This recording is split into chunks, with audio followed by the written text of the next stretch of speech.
Hello, and welcome back to Little House in the Big Woods, Chapter 4 today, which is a favourite title of mine, and that title is Christmas. Now, Pepe's in the room with me today, and I think he's thinking of coming up. Yeah, I think you are. You going to go up and join us? Come on, mister. Oh, it's a good boy. Oh, good boy. Good boy. Now, settle down. And this is a big day for Pepe, Mr. Pepe, because Pepe is 10 months old today, aren't you, mister?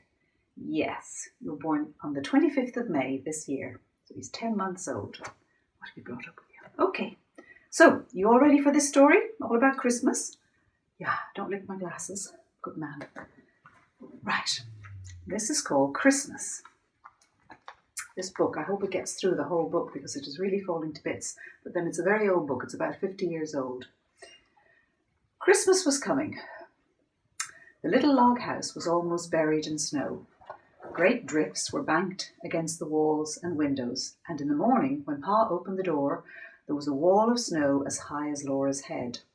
Pa took the shovel and shovelled it away, and then he shovelled a path to the barn where the horses and cows were snug and warm in their stalls. The days were clear and bright. Laura and Mary stood on chairs by the window and looked out across the glittering snow at the glittering trees. Snow was piled all along their bare, dark branches, and it sparkled in the sunshine. Icicles hung from the eaves of the tree to the snowbanks, great icicles as large as the top of Laura's arm. They were like glass and full of sharp lights. Pa's breath hung in the air like smoke when he came along the path from the barn. He breathed it out in clouds, and it froze in white frost on his moustache and beard. When he came in, stamping the snow from his boots, and caught Laura up in a bear's hug against his cold big coat, his moustache was beaded with little drops of melted frost. Every night he was busy, working on a large piece of board and two small pieces. He whittled them with his knife, he rubbed them with sandpaper and with the palm of his hand, until, when Laura touched them, they felt soft and smooth as silk. Then, with his sharp jackknife, he worked at them, cutting the edges of the large one into little peaks and towers, with a large star curved on the very tallest point. He cut little holes through the wood. He cut the holes in shapes of windows and little stars and crescent moons and circles, and all around them he carved tiny leaves and flowers and birds. One of the little boards he shaped in a lovely curve, and around its edges he carved leaves and flowers and stars, and through it he cut crescent moons and curlicues. Around the edges of the smallest board he carved a tiny flowering vine. He made the tiniest shavings, cutting very slowly and carefully, making whatever he thought would be pretty. At last he had the pieces finished, and one night he fitted them together. When this was done, the large piece was a beautifully carved back for a smooth little shelf across its middle. The large star was at the very top of it. The curved piece supported the shelf underneath, and it was carved beautifully too, and the little vine ran around the edge of the shelf. Pa had made this bracket for a Christmas present from Ma. He hung it carefully against the log wall between the windows, and Pa and Ma stood her little china woman on the shelf. The little china woman had a china bonnet on her head, and china curls hung against her china neck. Her china dress was laced across in front, and she wore a pale pink china apron and little gilt china shoes. Oh dear, Mr. Pepe has discovered his ball and he's playing with the curtain as well. This is going to get noisy. That was a mistake. I didn't see the ball had come in. Now, oh dear. Hey, Mr. Peps, what are you doing? Come up here to me. You can bring the ball with you. Come on. What are you doing down there? Pepe? Pepe? Hang on, I'll get the ball and see if he'll come with it. Otherwise, we'll have to start all over again. Come on, mister. Up you come. Come on. Come on. You're going to come up and you can play with the ball up here. Come on. Come on. No playing. No playing when I'm reading. No. You've got to listen. Yeah, up you go. Good man. Good man. Oh, let's see. I'm not sure. Now, mister. Yeah, mister. Yeah, there's his lovely red ball. He loves the red ball. It bounces very high. But at least it doesn't squeak. He's got other balls that squeak. Okay, so mister, we were talking about... Now listen. Yeah, good man.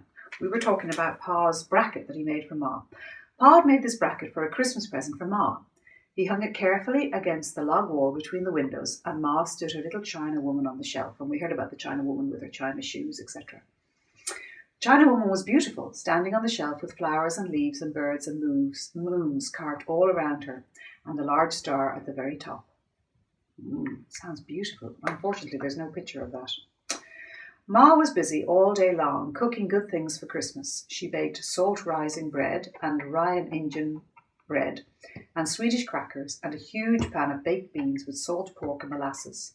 She baked vinegar pies and dried apple pies and filled a big jar with cookies. And she let Laura and Mary lick the cake spoon.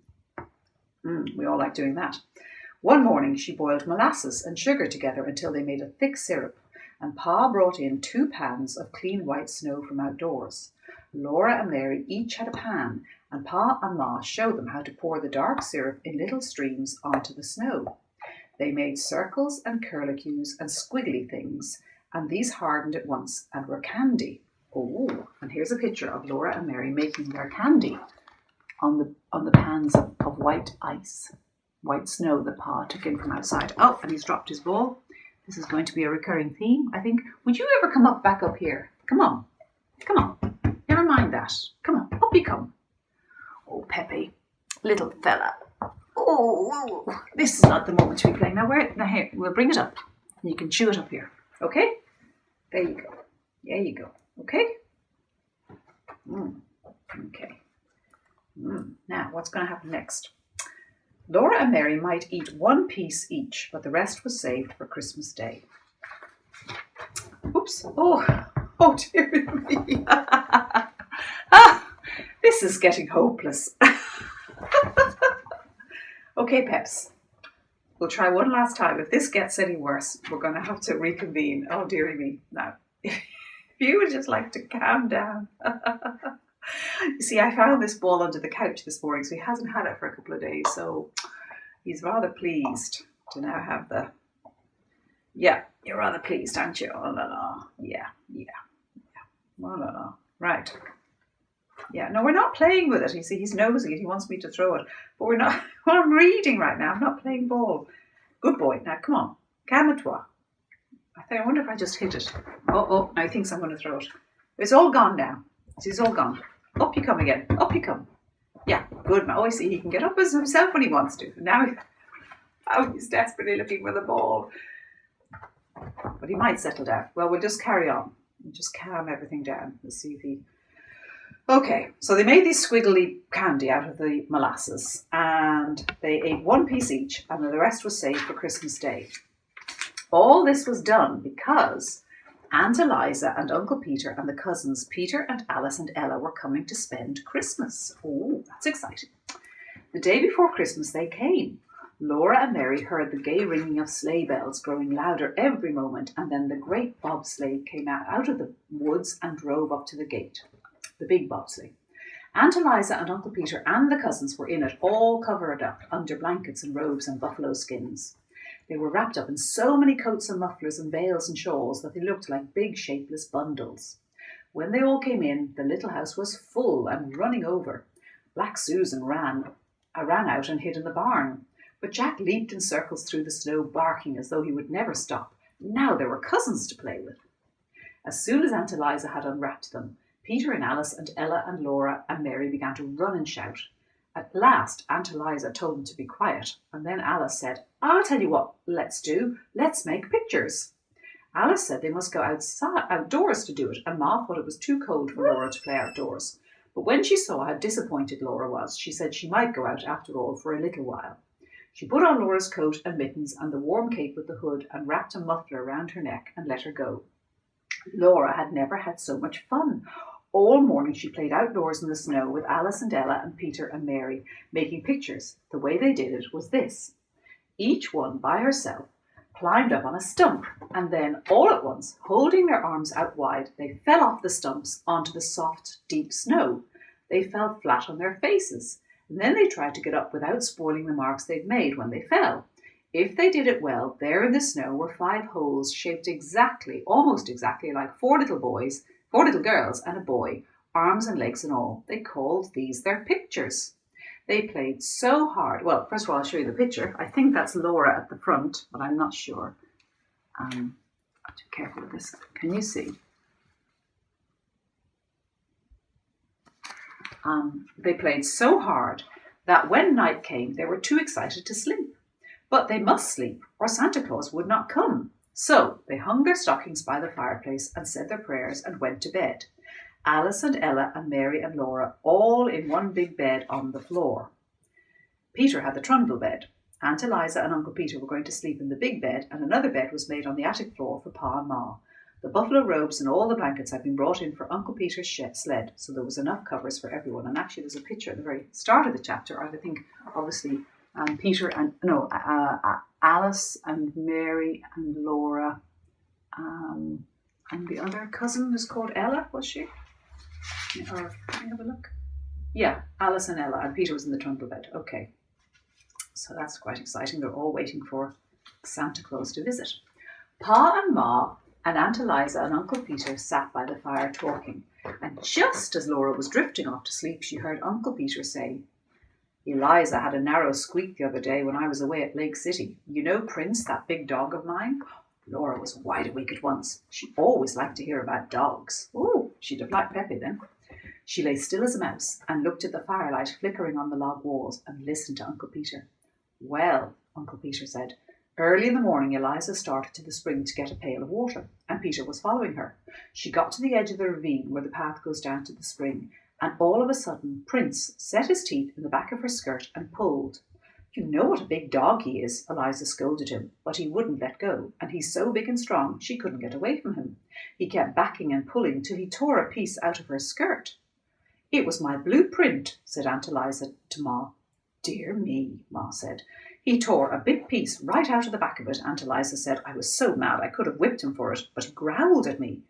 "Prince growled at you?" Pa said. "Yes," said Aunt Eliza. "So then she started on again toward the spring," Uncle Peter said, "but Prince jumped into the path ahead of her and snarled at her. He paid no attention to her talking and scolding. He just kept on showing her his teeth and snarling. And when she tried to get past him, he kept in front of her and snapped at her. That scared her." "I should think it would," said Ma. "Hang on, this fella is desperately... What are you trying to do there? Would you just stay here for a bit? Everyone wants to see you because you are the star." "Yeah, so you've got to stay. You've got to stay with me, mister." "What are you up to? You're wondering where that ball is gone. Yeah, you'd rather be playing with the ball than sitting up here listening to an old story that you probably can't even understand. Yes, but you had a lovely long walk this morning and things aren't so bad and you'll be going out again, so, you know, everything in its turn. You going to stay and listen? Because it was all about Christmas. And what is this dog Prince doing growling at his mistress? For goodness sake, this is very interesting." "He was so savage, I thought he was going to bite me," said Aunt Eliza. "I believe he would have." "I never heard of such a thing," said Ma. "What on earth did you do?" "Well, I turned around and ran into the house where the children were and slammed the door," Aunt Eliza answered. "Of course, Prince was savage with strangers," said Uncle Peter, "but he was always so kind to Eliza and the children. I felt perfectly safe to leave them with him. Eliza couldn't understand it at all. After she got into the house, he kept pacing around and growling, and every time she started to open the door, he jumped at her and snarled." "Had he gone mad?" said Ma. "That's what I thought," Aunt Eliza said. "I didn't know what to do. There I was, shut up in the house with the children and not daring to go out, and we didn't have any water. I couldn't even get any snow to melt. Every time I opened the door so much as a crack, Prince acted like he would tear me to pieces." "How long did this go on?" Pa asked. "All day till late in the afternoon," Aunt Eliza said. "Peter had taken the gun, or I would have shot him." Along late in the afternoon, Uncle Peter said he got quiet and lay down in front of the door. Eliza thought he was asleep, and she made up her mind to try to slip past him and get to the spring for some water. So she opened the door very quietly, but of course he woke up right away. When he saw she had the water pail in her hand, he got up and walked ahead of her to go to the spring, just the same as usual. And there, all around the spring, in the snow, were the fresh tracks of panther. And we all know about panthers. Remember the story about Grandpa and the panther in the woods? Ooh, so Prince actually saved Aunt Eliza's life. Now that is a loyal dog. Listen, would you like to just sit here beside me and not yeah, things. Oh, he's found the ball. I hid it behind my back. He's just, when I sat forward, he must have got a sniff or a glimpse of it. Oh yes, well yes, I'm much more interesting now, am I? Mm. And dachshunds like to dig things out, so he's going to try and dig that ball out. It's the last thing he does. Oh, I think I'm going to have to give it to him. Okay, come over here, mister. Come over here. Come over here. Come on. No, I'm not going to play with it, but you can come up here. We're not going to play ball. No, we're not. No. Now, so the fresh tracks of a panther. My goodness. The tracks were as big as my hand, said Aunt Eliza. Yes, Uncle Peter said. He was a big fellow. His tracks were the biggest I ever saw. He would have got Eliza, sure, if Prince had let her go to the spring in the morning. I saw the tracks. He had been lying up in that big oak over the spring, waiting for some animal to come there for water. Undoubtedly, he would have dropped down on her. Night was coming on when she saw the tracks, and she didn't waste any time getting back to the house with her pail of water.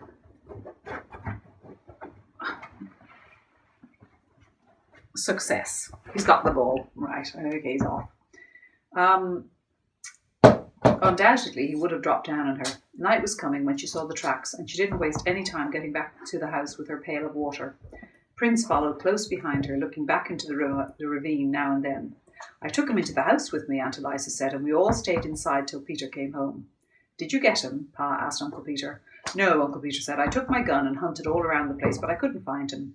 I saw some more of his tracks. He'd gone on north, further into the big woods. Alice and Ella and Mary were all awake now, and Laura put her head under the covers and whispered to Alice, "My, weren't you scared?" Alice whispered back that she was scared, but Ella was scareder, and Ella whispered that she wasn't either, any such thing. Well, anyway, you made more fuss about being thirsty, Alice whispered. They lay there whispering about it till Ma said, Charles, those children never will get to sleep unless you play for them. So Pa got his fiddle. The room was still and warm and full of firelight. Ma's shadow and Aunt Eliza's and Uncle Peter's were big and quivering on the walls in the flickering firelight, and Pa's fiddle sang merrily to itself. It sang Money Musk and the Red Heifer, The Devil's Dream, and Arkansas Traveller. And Laura went to sleep while Pa and the fiddle were both softly singing, My darling Nellie Gray, they have taken you away, and I'll never see my darling any more. Now, I think what I'm going to do now is stop and go and play ball with Pepe and come back and finish the story a little bit later, because we're not going to get any peace at the moment. Pepe really wants, and as it's his 10th month birthday, I think that's what we'll do. Okay. Hello again. Right, it's a little bit later. Peps has calmed down a bit. He's ready for an afternoon snooze, I think, which is actually going to do on the rug, but I'll try and entice him back onto the couch in a couple of minutes. You might have noticed in the first part of the chapter 4, a little bit of my book fell off. So there we are. It is disintegrating, but I think we'll make it through. So the title of this chapter was Christmas, and here they are, Laura and Mary and Alice and Ella. They're all in bed together on Christmas Eve, and they've been listening to to Aunt Eliza and Uncle Peter tell a story about their dog, what was his name, Prince, who saved Aunt Eliza from a panther who was hanging around by the spring when she was going to go and get water. And then Pa started to play his fiddle, and they all went to sleep. And that's where we stopped, because Pepe was very excited about a red ball he had. Pepe, you want to come up here so everyone can see you, looking so lovely? Come on, Mr. Peps. Yeah, he's so sweet. He's lying in the sun on the rug, which is a very nice place. We're going to bring him back up here, and you can lie just as nicely here with me, eh? You can show everyone how well you sleep when you're tired. Yes. You going to settle down now? Yeah. Good boy. Good boy, Peps. Yeah. That's my little book that's fallen off. Okay. Okay? Ready to go? Ready to roll? Yeah? Yeah. Good boy. Right. So, in the morning, they all woke up, almost at the same time. They looked at their stockings, and something was in them. Santa Claus had been there. Alice and Ella and Laura in their red flannel nightgowns and Peter in his red flannel nightshirt all ran shouting to see what he had brought. In each stocking there was a pair of bright red mittens, and there was a long flat stick of red and white striped peppermint candy, all beautifully notched along each side. They were so happy they could hardly speak at first. They just looked with shining eyes at those lovely Christmas presents. But Laura was happiest of all. Laura had a rag doll. Oh, and first of all, there's a picture. I'm not sure who that is. A little girl with new red mittens. I don't know which little girl that is. So Laura had a rag doll. She was a beautiful doll. She had a face of white cloth with black button eyes. A black pencil had made her eyebrows, and her cheeks and her mouth were red with the ink made from pokeberries. Her hair was black yarn that had been knit and ravelled so that it was curly. She had little red flannel stockings and little black cloth gaiters for shoes, and her dress was pretty pink and blue calico. Oh, she was so beautiful that Laura could not say a word. She just held her tight and forgot everything else. She did not know that everyone was looking at her until Aunt Eliza said, "Did you ever see such big eyes?" Aww. The other little girls were not jealous because Laura had mittens and candy and a doll, because Laura was the littlest girl, except baby Carrie and Aunt Eliza's little baby, Dolly Varden. The babies were too small for dolls. They were so small that they did not even know about Santa Claus. They just put their fingers in their mouths and wriggled because of all the excitement. Laura sat down on the edge of the bed and held her doll. She loved her red mittens and she loved the candy, but she loved her doll best of all. She named her Charlotte. So you remember in previous chapter that Mary had a doll called Susan and Laura just had a corn cob called Nettie. So now she's got a proper doll called Charlotte. Then they all looked at each other's mittens and tried on their own. And Peter bit a large piece out of his stick of candy, but Alice and Ella and Mary and Laura licked theirs to make it last longer. "Well, well," Uncle Peter said, "isn't there even one stocking with nothing but a switch in it? My, have you all been such good children?" But they didn't believe that Santa Claus could really have given any of them nothing but a switch. That happened to some children, but it couldn't happen to them. It was so hard to be good all the time, every day, for a whole year. "You mustn't tease the children, Peter," Aunt Eliza said. Ma said, "Laura, aren't you going to let the other little girls hold your doll?" She meant, little girls must not be so selfish. So Laura let Mary take the beautiful doll, and then Alice held her for a minute, and then Ella. They smoothed the pretty dress and admired the red flannel stockings and the gaiters and the curly woolen hair. But Laura was glad when at last Charlotte was safe in her arms again. Pa and Uncle Peter had each a pair of new warm mittens knit in little squares of red and white. Ma and Aunt Eliza had made them. Aunt Eliza had brought Ma a large red apple stuck full of cloves. How good it smelled, and it would not spoil, for so many cloves would keep it sweet and sound. Or sound and sweet, actually. Ma gave Aunt Eliza a little needlebook she had made with little bits of silk for covers and soft white flannel leaves into which to stick the needles. The flannel would keep the needles from rusting. They all admired Ma's beautiful bracket, and Aunt Eliza said that Uncle Peter had made one for her, of course with different carving. Santa Claus had not given them anything at all. Santa Claus did not give grown-up people presents, but that was not because they had not been good. Ma and Pa were good. It was because they were grown up, and grown people must give each other presents. Oh, sweetheart. Then all the presents must be laid away for a little while. Peter went out with Pa and Uncle Peter to do the chores, and Alice and Ella helped Aunt Eliza make the beds, and Laura and Mary set the table while Ma got breakfast. For breakfast there were pancakes, and Ma made a pancake man for each one of the children.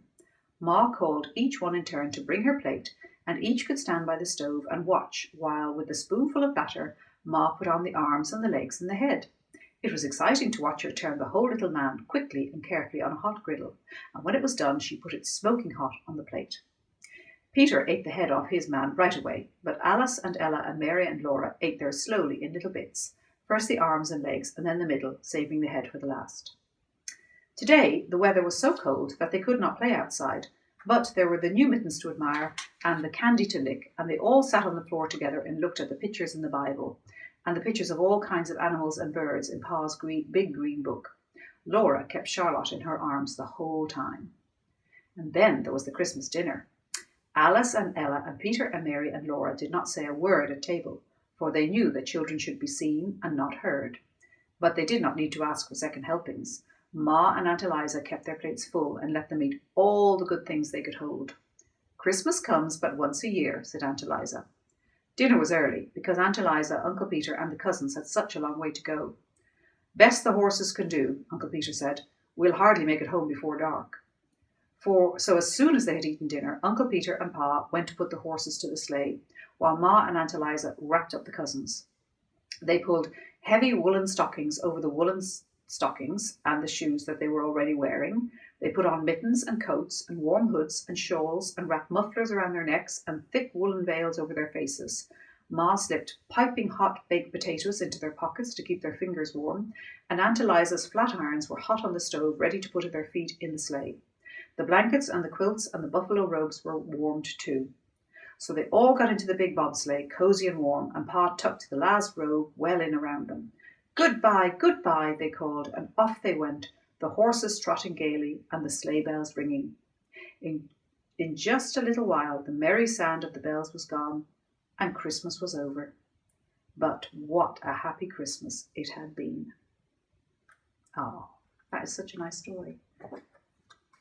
Okay, well, that's the end of that. And look at Mr. Pepe. He's as quiet as a lamb. Oh, Mr. Pepe, you're the best boy. Now look at you. You're so calm. I could read for another hour. I bet you wouldn't move. Amazing compared to your earlier shenanigans. Anyway, that's it for today. And I look forward to reading to you again very soon.